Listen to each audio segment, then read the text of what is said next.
Good afternoon, everybody. Something's bothering me very much about the scooter. I had some heavy-duty thinking about it. You see that weed whacker behind me? I just rebuilt that for a customer the other day.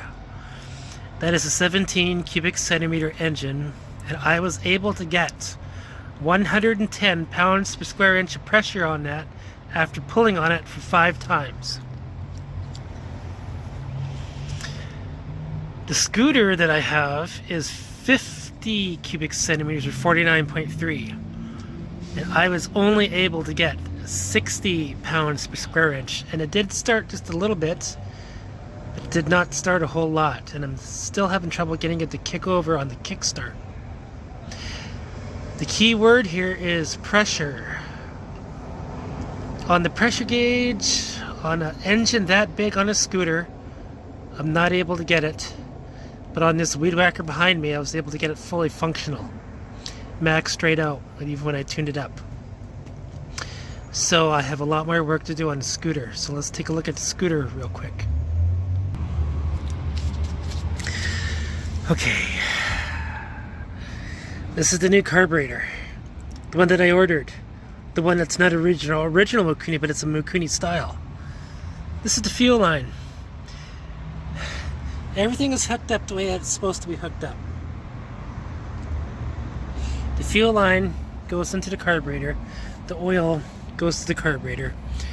Everything is going to cylinder. Somebody replaced this. This is not the original one. Even the piston is new. Somebody was pissing around with this. Somebody was pissing around with this. Probably trying to put a racing engine in there to get this to go faster. This was heavily damaged because when I showed you about that spring right there. And I have a little black wire right here. When I was talking to somebody, they say that this might have something to do with the electric choke for the carburetor. Sometimes there's electric and sometimes there's manual. Mine's a manual. That is probably for the electric. Ladies and gentlemen, after doing my heavy-duty thinking, I believe that I have to take this engine completely right out and strip it down. Now before, I only took out this part here, and I left everything else attached for the previous videos. I'm starting to wonder if there is something internally that is causing this to have a loss in pressure. That pressure thing is really getting to me. Not to mention I didn't really look at the oil pump. I'm going to look at the oil pump too. So what's going to happen, this engine is going to get put back onto my stand over here. And plus the battery is going to be charged up. But we're going to do a redo, a relook, a reevaluation of the engine. And so that is what we are going to be looking at on the other future videos. I didn't really want to mess around too much with the complete engine because there's a transmission involved, there's an oil pump involved, and after doing all the rebuild on everything, I'm starting to see that there was some heavy duty damage done onto the scooter, which is causing it not to work. Somebody pried off the fuel filter. Somebody messed around with the gas gauges. The oil thing doesn't work even. The kickstart, the piston was messed around with. Everything was messed around with that scooter. So I'm going to take the engine out again and put it behind me on the shelf here where that weed whacker's sitting. And this time we're going to do a complete tear down and rebuild. So that will be what will happen for the future videos of that scooter. And yeah, we're going to make videos of those too. So that will be all for this one. Sean Carlson, Blackjack 98 Enterprises. Sean Carlson, Blackjack 98 Enterprises, Day 7. I just had an interesting afternoon. It didn't work out the way that I expected it to. You see that wire shelf behind me? It just crashed. So let me show you what the hell happened here. So my scooter actually just hit this, and because those joints are so finicky, the entire thing just crashed down in front of me, and then I had to hold it up, and then I had to stash everything right here in this area here as I just disassembled the entire friggin' thing. Then I ended up going to Walmart, buying brand new set of things here. These here, that was like $32 for a set for the whole entire thing. I went and rebuilt it, but then when I did, I went and put wiring on it so that way it doesn't fall apart again on every single joint. You'll see wire. Anyhow, that was that. So now, as you can see, I got the engine off. Yay, I got the engine off. You want to know what happened here? So, you see those wires? They're not supposed to look like that. When I was taking it apart, this stupid thing came off. So now I have to find out eeny, meeny, miny, mo, which one goes on this son of a bitchin' port here. Luckily, I downloaded the user manual and the parts manual, and it's got the electrical diagram. So I hope I should be able to get that. Okay, now let me zoom out. Get my pointer, my rum. Okay, so what we're going to do again, we're going to take off the cylinder head, the cylinder. That's first. We're going to take off the carburetor and the reed valve. I don't know what this is, but we'll figure that out. This is the fuel pump, which is right there. The wheel is going to come off. This part here that we worked on before, I'll have to take that apart if I need to. I might not. I don't think so, but I don't know. And then we're going to be left with this here. I might take this stand off too. Once those things come off, we're going to do oh, I forgot. The starter. This is the starter. We're going to take that out too. We're going to disassemble every single thing that we possibly can so that way we can get an idea as to why there is low compression in this cylinder. Now, a lot of you are saying there's a gasket here and there's a gasket there. When I had those gaskets off, there's no problem with them. You could be saying that there could be something with the spark plug too, like it's not seated properly, but I had that cranked all the way in before, so that's not the issue. We're just going to take everything apart like I just said, and we're going to get to the heart of it. That's day 7. Okay, so this is as far as I got. I used a jaw puller to get that off. It was very hard. All the other components are right there, as you can see. Everything was stripped down off of that. We're going to look at this part here because this is just happens to be the generator. This is the flywheel, by the way. That part there is the magnet. Well, it's actually not the magnet. The magnet is right there.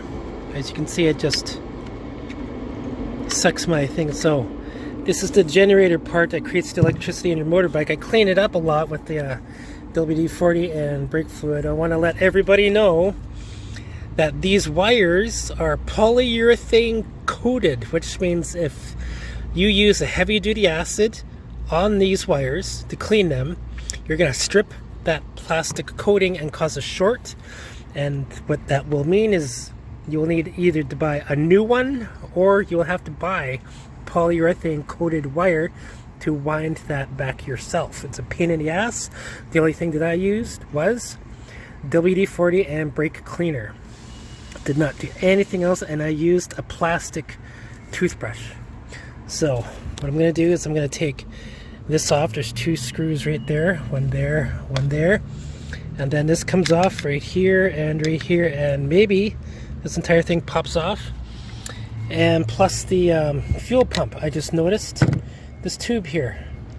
You recognize this tube? Yeah. So you know what, come to think of it, I might just replace this tube entirely. So we're going to take the tube off plus the fuel pump there. Okay, so we got this gear off of inside there. what it looks like, right? Underneath. Right, it goes on this way. This is the top. Now, when it comes to the oil pump, I couldn't get the bottom screw out because I started stripping it on the bottom. You can't really see it, but that's starting to strip. So now I'm wondering, I think if I blow air into there and blow air into there, that'll free and clear up anything else that is into here. So I can probably clean up the fuel pump just by spraying everything clean. And might have something to do with this. This spins freely. It's supposed to look like that apparently when it does that. Okay. A lot of grease in this area. Now we are sort of close to getting that out. I'm pretty sure if I take out all this grease, this part here could come out. There's a snap ring right there, which comes loose, and then I'm pretty sure this will slide out once we get the housing bolts out. That one, that one, that one, that one down there, and that one. Okay, so let's try to make all that work.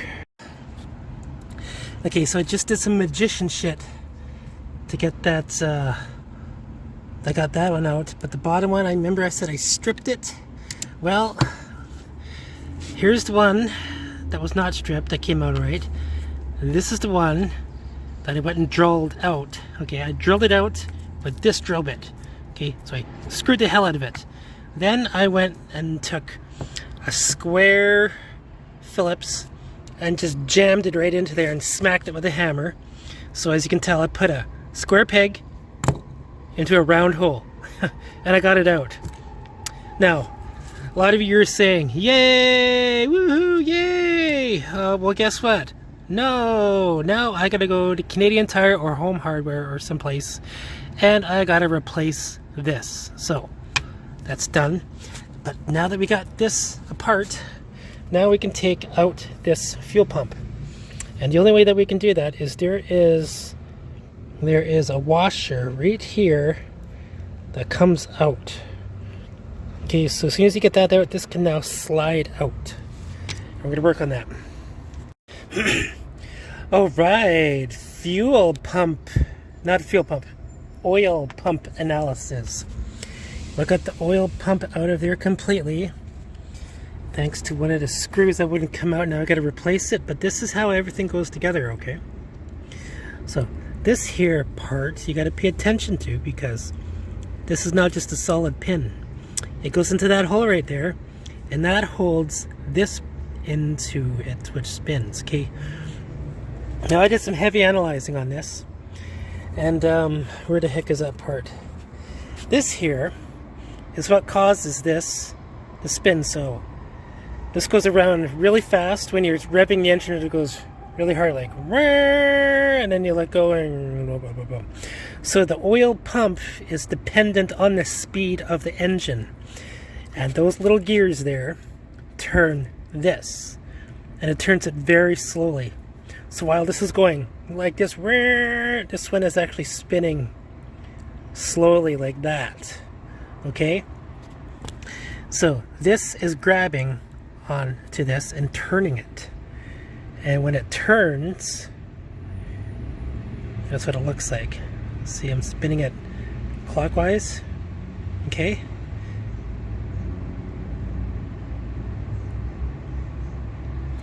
now there's a part that goes inside that, and that is this here. Frig. This part goes into here, and because there's spring loaded, you can see that right now. This hole has to do with this part right here. This connects to the carburetor. This part connects to the cylinder, and this goes onto there, just like that. Okay, now when you turn this, when you hit your throttle, this is dependent on the throttle. So by hitting the throttle, you see that right here, pay attention real closely when you spin it. There's a little flat spot which turns into a round spot. And when it hits that round spot, this part goes in. And then it comes out. In, out, in, out. But this part is also spinning, going this direction, right? When this is spinning. So, like I said, when you hit your when you hit the gas, you're going full throttle. This is spinning really fast. This is spinning like maybe not even that fast. It's slowly turning this part here. And what that does is hitting against that flat spot right into there, and that's what is releasing the oil. Okay? Now, I have a feeling that if I want to test this pump out, I would hook up a tube here, and oh, this does not connect to the carburetor. This connects to the oil reservoir. Oil reservoir comes from here, goes and does this thing here, comes out. Okay, so what I could do is I could test that out. I could put 2 tubes in here, one into oil, and then I spin this, and then we're going to see if it works.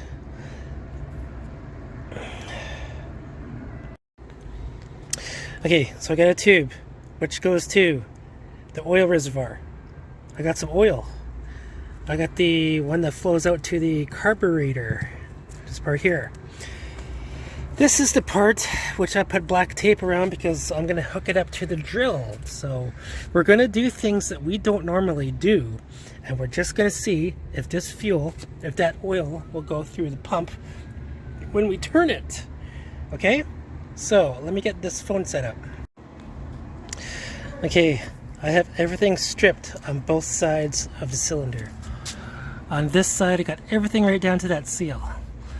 And when I wiggle this around, there was no movement of that seal.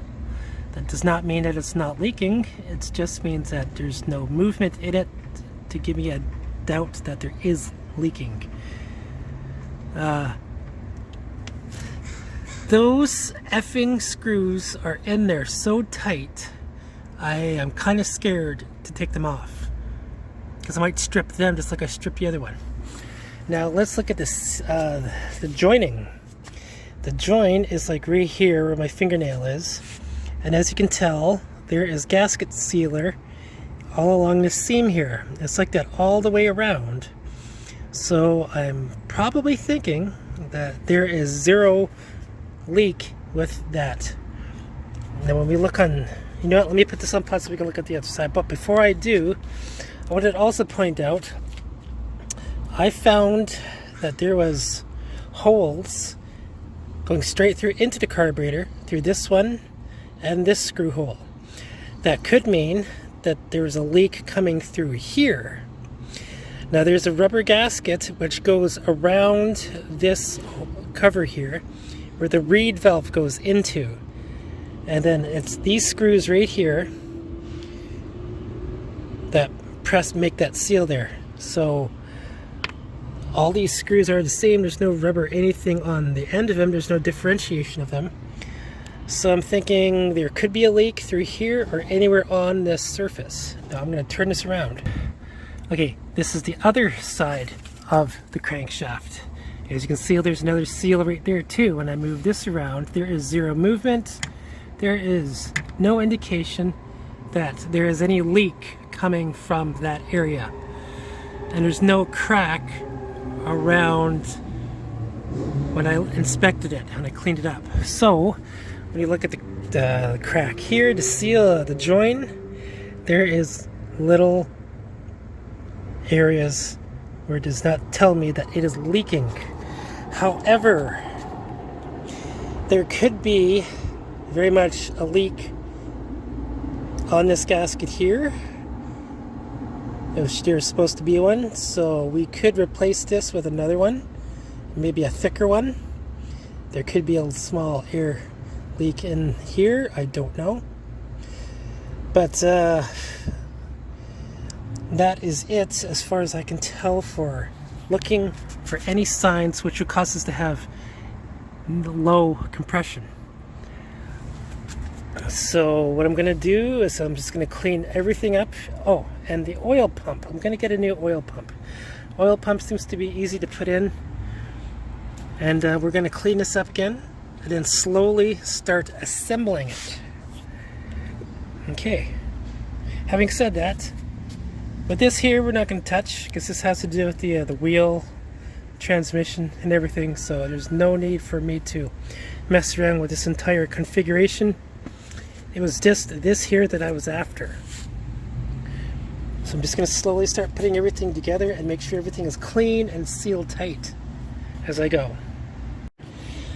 Okay, so after putting in the cylinder and the cylinder head, I did actually use some gasket sealer on the gasket on this one right here, as well as the metal one right here on both sides of the metal one. And then I went and put everything together, and it should create a nice tight seal. There could have been a leak either right there or right there on that seal, so we're going to find out. Plus, when we put on the spark plug, we're going to make sure that this area here is clean, nice and tight. And then we're going to deal with this here now. I'm going to put the reed valve in, and I'm going to clean this surface, put just a dab, a little bit of the that on there, like dab, dab, dab, dab, dab, dab, dab, dab, on both sides of the reed valve. Alright, the two main areas where I would have figured there would have been loss in pressure, right here and right here. So I got gasket sealer around the metal part and a gasket all the way around, as well as right there and right here. Now what we can do is we can start assembling this part again, and then just grease and oil everything as I go. This part here, the mouth where it connects to the carburetor, that needs to be like airtight seal too. So this has got to be really tight when you put the carburetor in, so there's no air leak into here. And yeah, so we're just gonna slowly piece this back together. Okay, so I got the carburetor, I got the engine back into the motorbike here. Everything is hooked up. As you can see, I went and used a clear line that goes to feed the carburetor. Yeah, what I'm gonna do is I'm gonna get a clear line that also feeds to the oil reservoir. I like seeing fuel flow and oil flow. So I took the gas tank out and now I'm flushing it. This is the giddy up for the fuel system. Now, I found something out. This was what was in the gas tank. Oil, or gas, and water. Remember that video that I did where I showed you guys what happens when you mix oil and gas and water? This could have been the reason why my scooter was not starting, because there's probably water inside the gas. Because I let it sit for so long and the rainwater probably got in. Now, it actually doesn't help that the gas tank looks like this. And there's probably leaks and stuff that can probably get inside there, but that was probably the reason why there's water in there. Okay, so I gotta flush this out. And then I gotta drain that out. Yay. Okay, attempt number 1,000,000. We have a fresh tank of gas. We have a cleaned out gas tank. We have a fuel line that's not going to leak because I put a gasket in there. All we have to do now is just turn on the valve. Ta-da-da! That goes into the carburetor. Carburetor has all the lines hooked up. The throttle, the choke. The oil is hooked up properly. The hoses are connected like they are supposed to be. And now we just gotta start it up. Fuel should be flowing through there. It kinda should be, I guess. I don't know. Maybe not. But we're gonna turn on the bike. There we go. Is the battery charged? We're gonna honk the horn. Yes, it is. Switch is on. brakes are disconnected. Both brakes are disconnected. And I guess what we're gonna do is we're gonna hit the we're gonna put the throttle all the way open.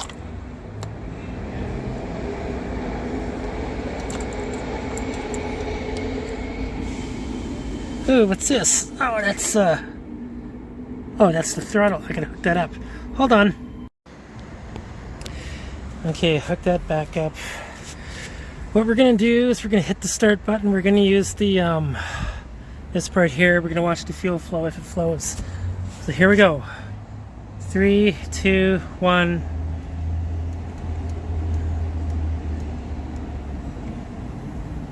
I turn it on.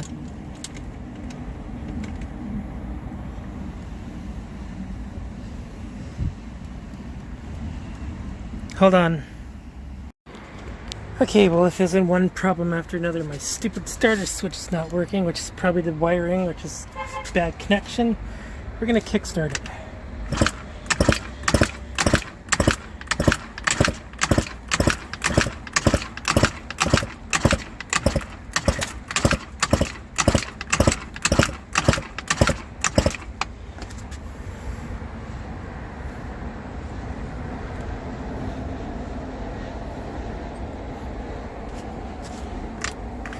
Oh, look at that. No muffler.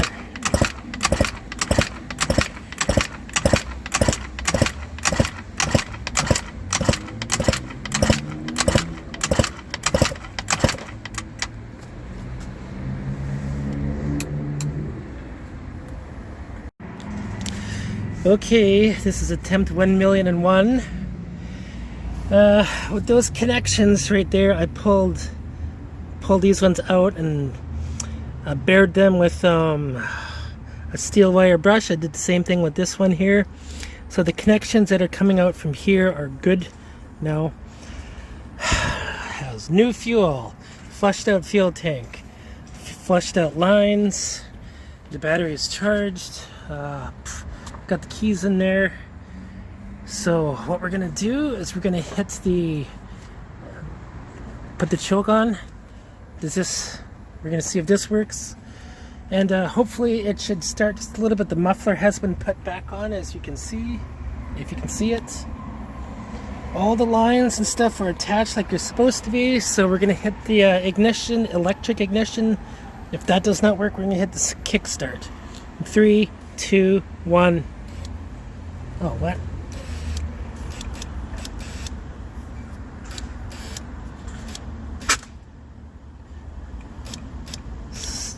Something's not working there. Okay, so we're gonna have to hit the kickstart now. I went and put a shot of starter fluid inside there.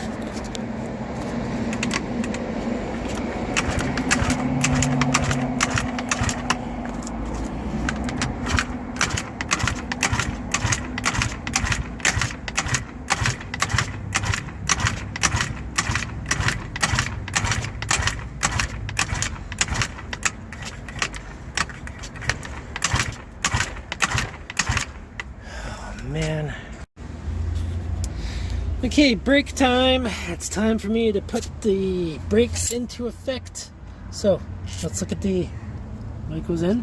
That's the way it looks. That's the way it's supposed to look, like that. All right. It goes in through this hole right here. All right. And you gotta stick it all the way into there. Like you really gotta yank it out. Okay, now the way to put this is you need 2 hands. You actually need 3. Once that is all the way out there, then you just grab it, take a pair of pliers, and you choke it right at the joint there. Okay, you gotta pull really hard and choke it with a pair of pliers, and then fit this part right here. You see that?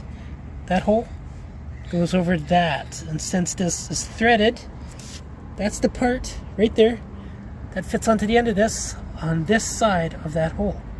Okay, so that's how this goes on. I'm gonna show you a little bit later when I put my phone down. That's the brake cable. Okay, now this is the part that actuates the brake. You push it when you squeeze. your handlebars down, this goes in. Okay, you're right now it's in the release position, but when you grab it, this pulls the cable in. Okay, now let's look at the brakes.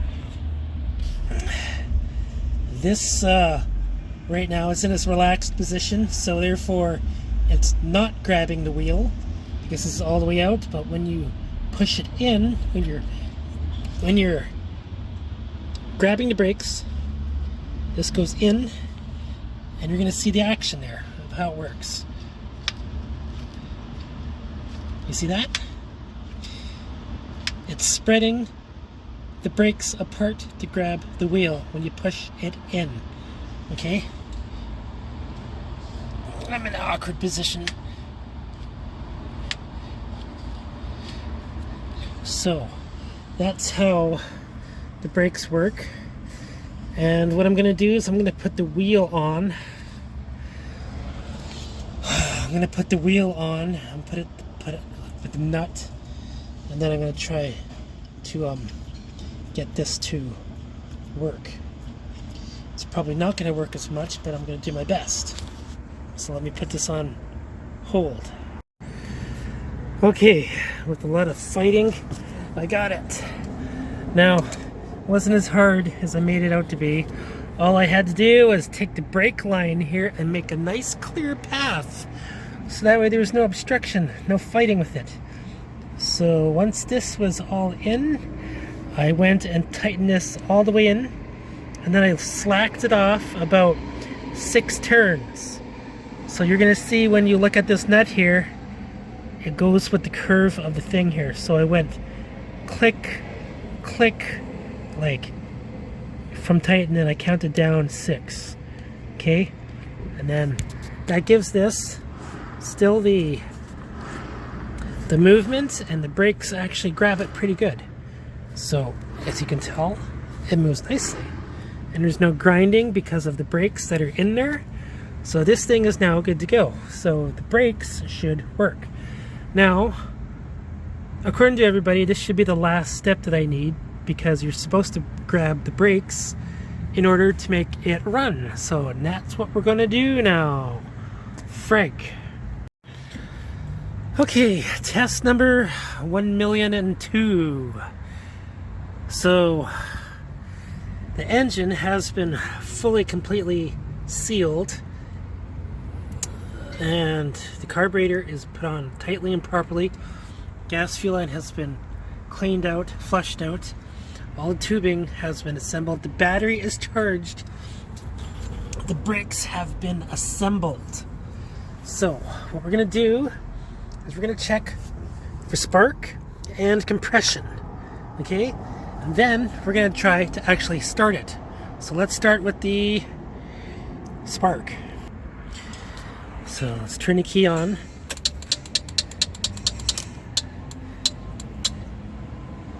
You know it's working because the lights are coming on. And we're just gonna start it, which means hitting this here. And we're gonna check for a light. So in 3, 2, 1. Oh man. The freaking wiring on this stupid thing, because I took that off. Gosh. Okay, so we're gonna kick start it.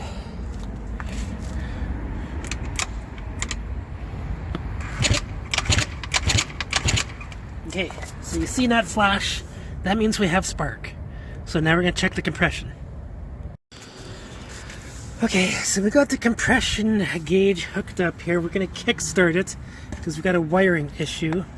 So, if you remember, the last time I did this, it was 60 PSI, but because I got this all tight, so we're gonna check it. So here we go, kick starting. We're gonna do 5 of them. Ready? 1, 2, 3, 4, 5. Ooh, that's still 60. Let me give it another 5. 1, 2, 3, 5. It's still 60. Let me get 5 more.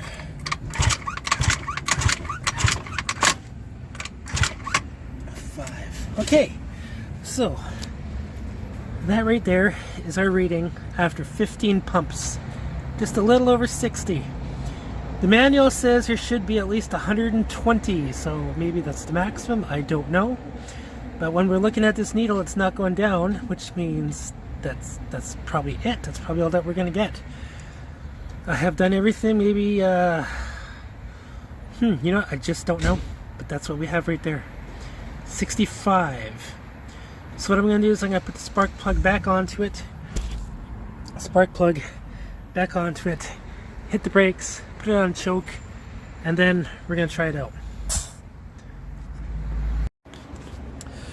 Okay, spark plug is back on there. Let's do a final check. Fuel line is hooked up, fuel is flowing there. There's some fuel that is ready to be ignited. That wiring bit there needs to be looked at. I don't know what the hell I'm gonna do about it. This one here is a mystery to me. I still don't know what that goes on to. Yeah. Since we cannot use the electric choke, we're gonna use the kickstart. And as far as I'm concerned, everything on here should be good. Except the stuff that I'm going to order. So here we go. Hitting the brake. Oh, look at that. Kickstarting. 3, 2, 1.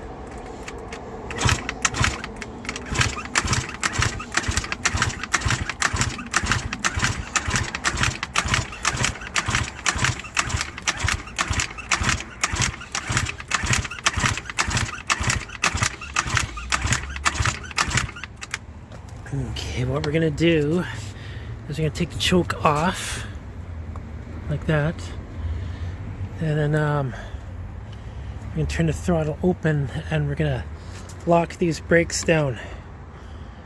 So let me get some string or something to lock this down. Okay, so I got a piece of wire holding the brake down. The choke is off all the way in. What I'm gonna do is I'm gonna hit the throttle, which is gonna open it up. And then I'm going to start kickstarting it. So here we go again.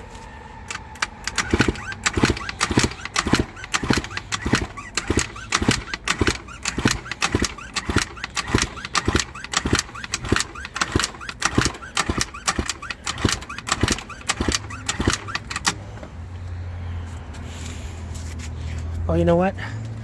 Let me put some starter fluid in there. Maybe that's what it is.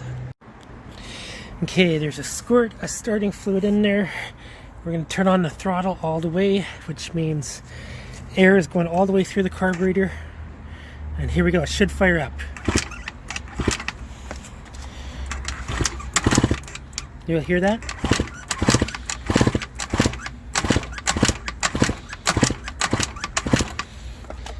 Now we're going to turn the choke on.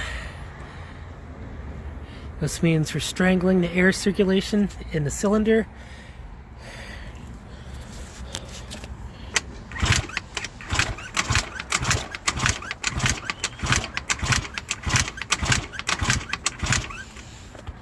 Let's actually turn the choke off.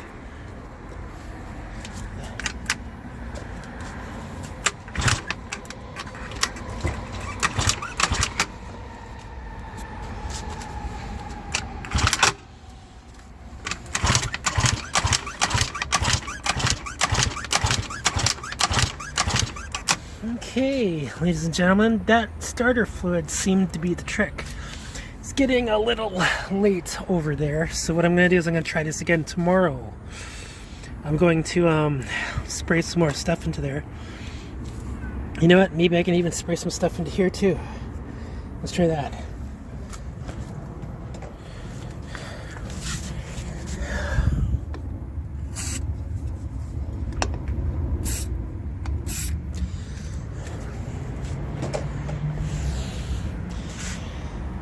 Okay, so after doing that, there might be a flame coming out, so I'm expecting that.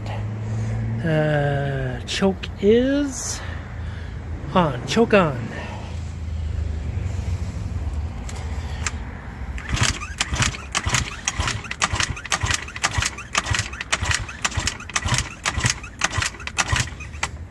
Let's go choke off. Let's go throttle all the way on.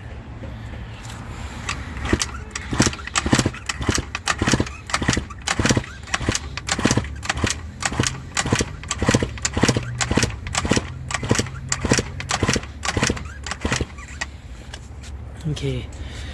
Alright, ladies and gentlemen, as you can tell, that is trying to start.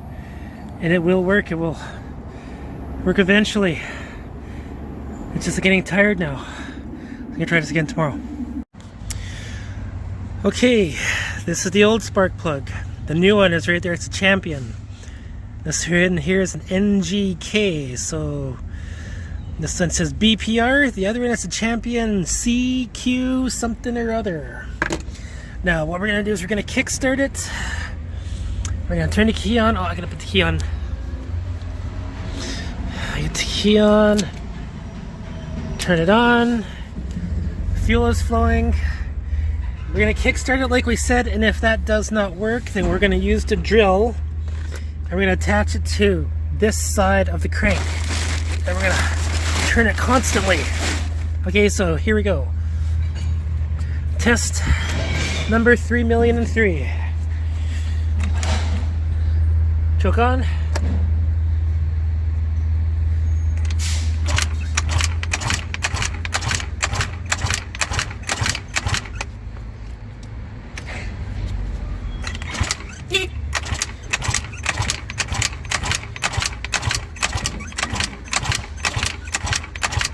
Okay, we're going to take the choke off.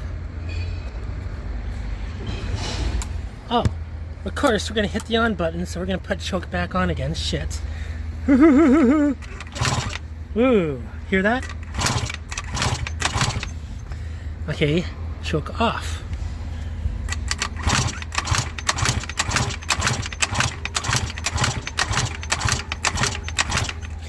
We're going to hit the throttle all the way open, the choke off.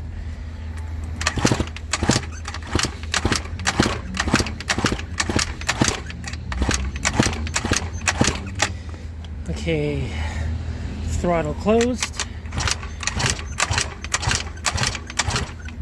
I'm gonna put the choke on again.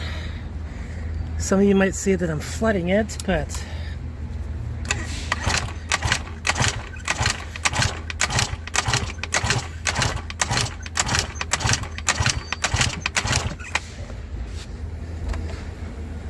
okay, so what I'm gonna do now is I'm gonna put in a couple squirts of this stuff here. So give me a minute. Okay, a couple squirts of those into the spark plug area. Choke off.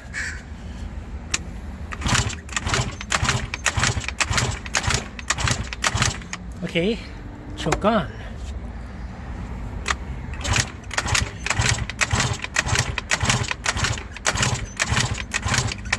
Okay, what we're gonna do is take choke off. And we're going to turn the throttle all the way on.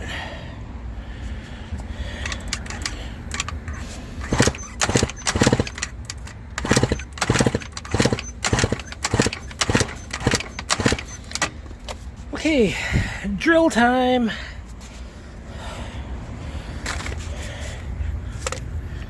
All right. If any of you are wondering which way this spins, all you have to do is hit the kickstart. Okay. Here we go.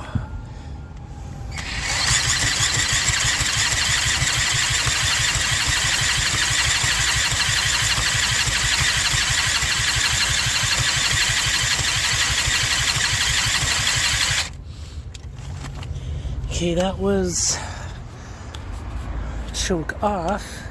We're gonna put the choke on. Choke on, throttle off.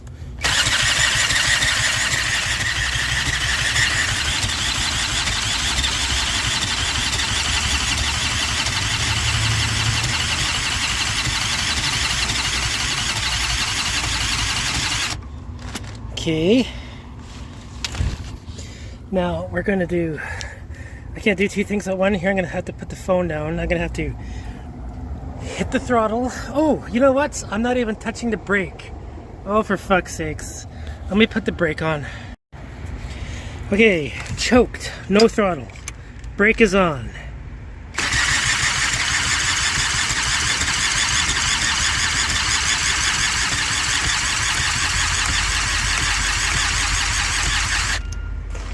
Okay. I'm going to do choke off and then throttle all the way on. Of course, I'm going to put my phone down. So let me put it right there. Here we go.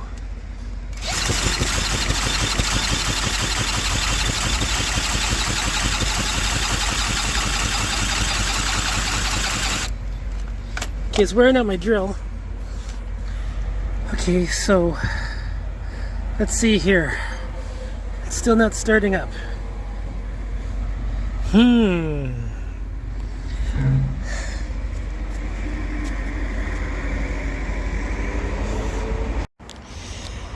Okay, everybody, after doing all that crap that you just seen, miraculously, the friggin' electric start works. See that? I have no idea what the hell just happened or why it's doing that all of a sudden, but now it's doing that. So I don't get it. Okay, so the drill didn't work, the kickstart didn't work, but now the electric start works, which I'm satisfied by. The battery is fully charged. So we got it choked, we got the brake on, the on switch is on, fuel is flowing into the carburetor. As you can see, it's been squirted inside here with starter fluid, brand spanking new spark plug, and there's still 60 pounds or 65 pounds of pressure in the cylinder. And according to the manufacturer's specs, it should be way over that, like 120 or something. I'm going to read that again. We'll read that later. So now we know that there's nothing wrong with the wiring. The fuel line is connected. Everything is working the way it's supposed to. This here is no leaks because there's I put gasket sealer on there. Yeah, there's no air leaking in the cylinder. So what I'm thinking is it could be the seals on both sides of the crankshaft. So I'm gonna mess around with this starter. So what we're gonna do, the choke is on. We're gonna turn it off. Choke is off. And then we're gonna hit this while we're cutting down the throttle. So here we go.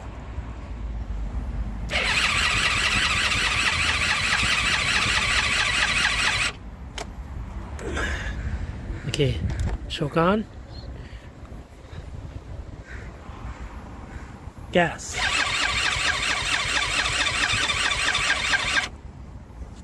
Okay, so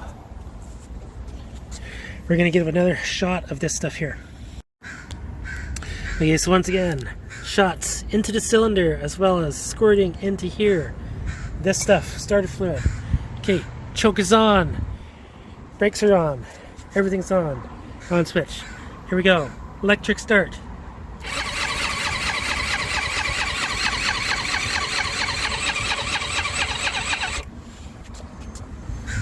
Let's take the choke off.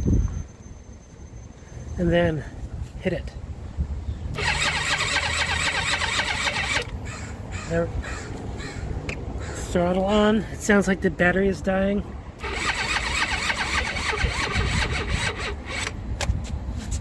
Okay, so after starting it many times, I just killed the battery. So now we know that the electric start is working. Okay, let's kick it.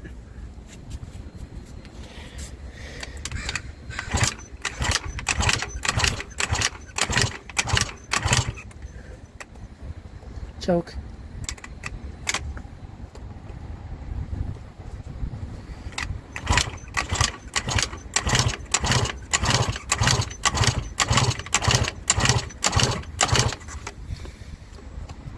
Choke off. Throttle.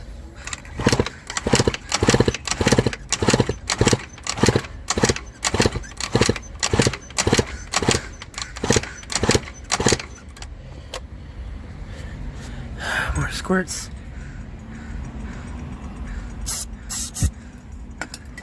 Choke off and throttle.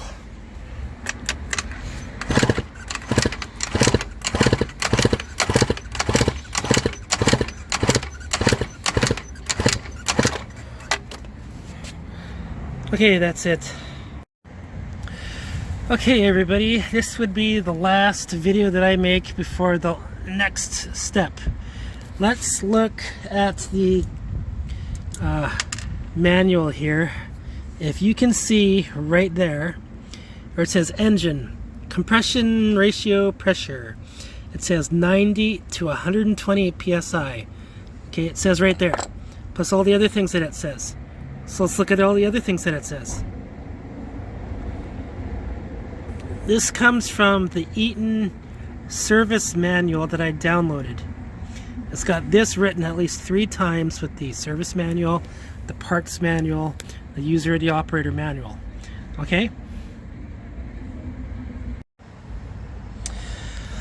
Alright, so there are several things that I'm going to be rebuilding again for the 3rd time. But this time, because I'm getting a large amount of money coming in, I'm going to be ordering some brand spanking new parts. Those parts include 2 of the seal bearings and the bearings that are on both sides of the crankshaft. That might be an issue. Those screws that I could have used to taken out to split the engine block, I'm going to be taking those out. I'm going to be getting the gasket that seals that, and I'm going to get some more gasket sealer and some Loctite to put that back together. But the next order would be to replace the fuel pump, so I'll be buying a brand spanking new fuel pump. The reed valve and the reed valve gasket, I'm going to be replacing those 2. The carburetor is already brand new.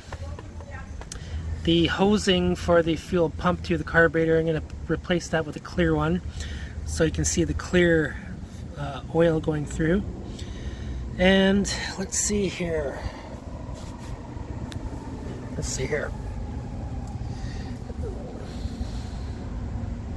There's no, let me flip this video around.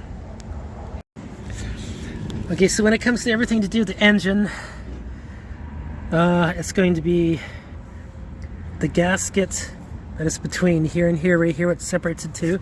I'm going to put the gasket in there. These screws, all these screws are going to be replaced too.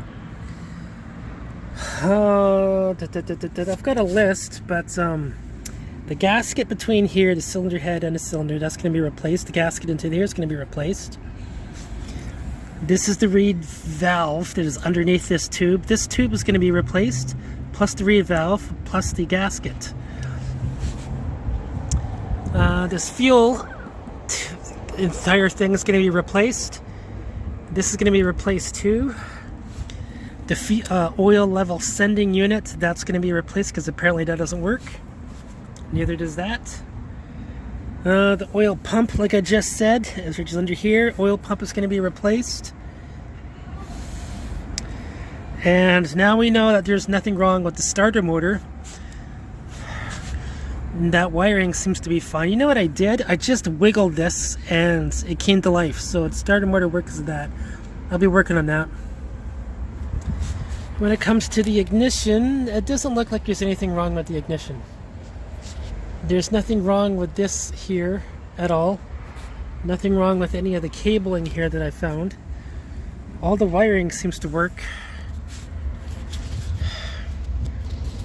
So, coming Monday, those parts will be ordered. When they come, then this goes through a complete teardown of rebuild once again, because the compression is really low at 65. It's not supposed to be. So the next video that you will see me do is replacing the seals and the bearings on both sides of the crank shaft for this. Hopefully that is the reason why this got a low compression. Otherwise I have to look at the cylinders, the piston rings, and the piston head and the rings and the cylinder head look like they were brand new, like somebody had replaced them already. This is a 2006 model, so this is brand new. The piston head is brand new. We're going to look at the crank shaft and the bearing on the crank case too while we're doing this again. We didn't really look at that. When you look at the manual here, it tells you everything that you need to know about the parts. It tells you like the measurements for the piston, the cylinder, the wheels, the transmission. Tells you everything. So I'm going to read through this again, order those parts, and then that will be the next video for doing this again. So hope you all have some input, some positive input. I'm looking forward to that. That is it. Sean Carlson out.